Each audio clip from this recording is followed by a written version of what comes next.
అదేవిధంగా జిల్లా కోశాధికారి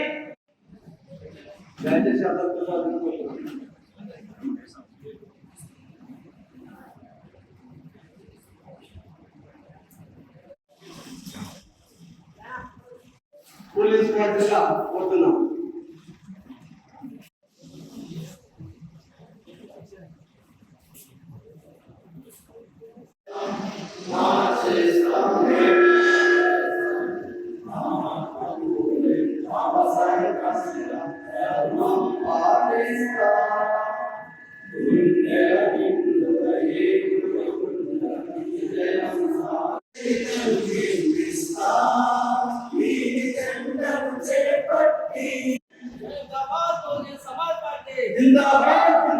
బహుజన్ సమాజ్ పార్టీ ఆధ్వర్యంలో కొల్లాపూర్ నియోజకవర్గ కేంద్రంలో కొల్లాపూర్ నియోజకవర్గం సమీక్ష జరుగుతూ ఉన్నది. రాబోయే పార్లమెంటు ఎలక్షన్లను దృష్టిలో పెట్టిన ఈ సమీక్ష జరుగుతూ ఉన్నది. ఇంతవరకు నాగర్ కర్నూలు పార్లమెంట్లో జరిగే ఉన్న ప్రతి అసెంబ్లీ నియోజకవర్గంలో సమీక్ష కూడా జరిగింది. చాలా గొప్ప ఉత్సాహం ఇలా బహుజన్ సమాజ్ పార్టీ కార్యకర్తలు కనిపిస్తూ ఉన్నారు. అసెంబ్లీ ఎలక్షన్లో కొంత నిరాశకు గురైన మాట వాస్తవం, కానీ ఇప్పుడు మాత్రం మునుపెన్నడూ లేనంత ఉత్సాహంతో ఈరోజు బహుజన్ సమాజ్ పార్టీ కార్యకర్తలు రాత్రింబవళ్ళు ఎంతటి త్యాగానికైనా సిద్ధమై బహుజన్ సమాజ్ పార్టీని గెలిపించుకునే విధంగా మరి పోరాడతామని చెప్పేసి వాళ్ళందరూ కూడా ప్రతిజ్ఞ చేస్తూ ఉన్నారు. వాళ్ళందరూ కూడా హృదయపూర్వక ధన్యవాదాలు తెలుపుతా ఉన్నా. మరి అదేవిధంగా ఈ రాష్ట్ర రాజకీయాల్లో ఒక సంచలనంగా మారిన బీఆర్ఎస్ మరియు బీఎస్పీ చారిత్రాత్మకమైన ఒప్పందం, దాన్ని ఆశీర్వదించిన తెలంగాణ ప్రజలందరికీ కూడా హృదయపూర్వక ధన్యవాదాలు తెలుపుతా ఉన్నా. దీన్ని అనుమతించిన వైఎస్ కుమారి మాయావతి గారు, అదేవిధంగా కేసీఆర్ గారు, వీరిద్దరికి కూడా హృదయపూర్వక ధన్యవాదాలు తెలుపుతా ఉన్నా. ఎందుకంటే ఈరోజు తెలంగాణ రాష్ట్రంలోనే కాదు దేశంలోనే భారత రాజ్యాంగానికి పెద్ద ప్రమాదం వచ్చి ఉన్నది. మరి ఈ బీజేపీ కేంద్రంలో ఉండే బీజేపీ, మరి రాష్ట్రంలో ఉండే కాంగ్రెస్ పార్టీ, ఇవి రెండు కూడా మిలాఖత్ అయి ఒక రహస్య ఒప్పందం కుదుర్చుకొని ఈరోజు భారత రాజ్యాంగాన్ని రద్దు చేయాలని ప్రయత్నం చేస్తూ ఉన్నారు. ఇవాళ కాంగ్రెస్ పార్టీ కూడా నరేంద్ర మోడీ బడే బాయ్, మరి రేవంత్ రెడ్డి చోటే బాయ్ లాగా ఈరోజు ఒక ఒప్పందం కుదుర్చుకొని వాళ్ళు మరి నరేంద్ర మోడీ ఇచ్చిన ఎజెండానే ఇక్కడ కాంగ్రెస్ పార్టీ మరి అమలు చేస్తూ ఉన్నది. ఇది ముమ్మాటికి వాస్తవం. తెలంగాణ ప్రజలు దయచేసి దీన్ని గుర్తించాలి. ఈ దేశంలో రాజ్యాంగానికి ప్రమాదం, రాజ్యాంగం ఇచ్చిన మతపరమైన స్వేచ్ఛ అది కూడా ప్రమాదంలో ఉన్నది. ప్రార్థనా మందిరాల మీద ఇదే రేవంత్ రెడ్డి ఇదే కాంగ్రెస్ ప్రభుత్వం ఈ రాజధాని అవుతుందో ఆ రాజధానికి కూతవేటు దూరంలో ఉండే జనవాడలో దాడి జరిగింది. విద్యార్థుల జీవితాలు నాశనం అవుతుంది. ఇప్పటివరకు 5 మంది విద్యార్థులు ఆత్మహత్య చేసుకొని చనిపోయింది 30 రోజుల్లో. అంటే చదువు మీద ఏమాత్రం మరి శ్రద్ధ లేదు. అదేవిధంగా మరి రహస్య ఎజెండా ఉన్నది.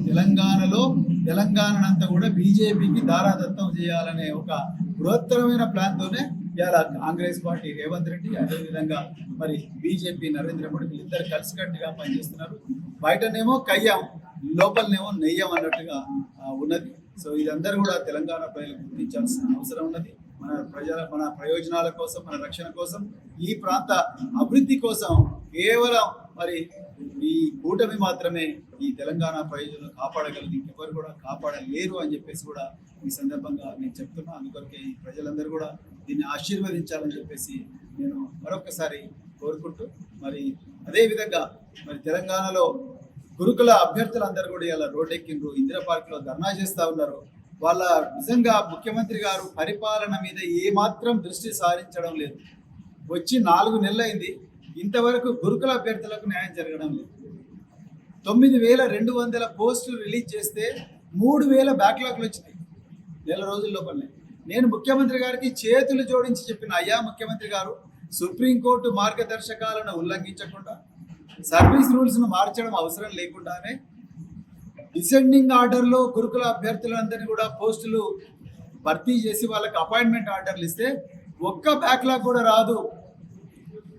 అనే విషయాన్ని నేను మళ్ళీ స్టెప్ వైజ్గా ఎక్స్ప్లెయిన్ చేసి చెప్పిన, కానీ ముఖ్యమంత్రి గారు దాన్ని పట్టించుకోలేదు. ఓకే, నామకే వాస్తే ఒక డ్రామా కోసం ట్విట్టర్లో ప్రవీణ్ కుమార్ గారు మీరు ఇచ్చిన దాన్ని నేను స్పందిస్తున్నా అని చెప్పి ట్విట్టర్లో పెట్టండి తప్ప ఆయన కింది అధికారులకు ఒక్క ఆదేశం కూడా ఇవ్వలేదు. దానివల్ల ఇలా 3,000 మంది రోడ్డెక్కింది అభ్యర్థులు. అంటే 3,000 కుటుంబాల్లో అందరూ చూస్తుండగానే పట్టపగలే ఇలా తెలంగాణ ప్రభుత్వం వాళ్ళ నోట్ల మట్టి కొట్టింది. ఇక అదే విధంగా మహిళలకు ఏదైతే ఉద్దేశించబడ్డ హారిజాంటల్ రిజర్వేషన్, వర్టికల్ రిజర్వేషన్, దీంట్లో కూడా మహిళలకు అన్యాయం జరుగుతూ ఉన్నది. వాళ్ళు కూడా పోరాడుతూ ఉన్నారు, మాకు అన్యాయం జరిగింది, దాని గురించి కూడా దృశ్యాన్ని పరిస్థితి లేదు.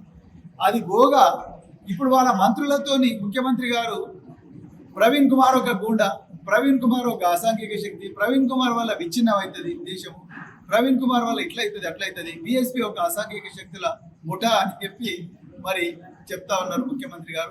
ఆయన మాట్లాడకుండా వారి మంత్రులతో మాట్లాడిస్తున్నారు.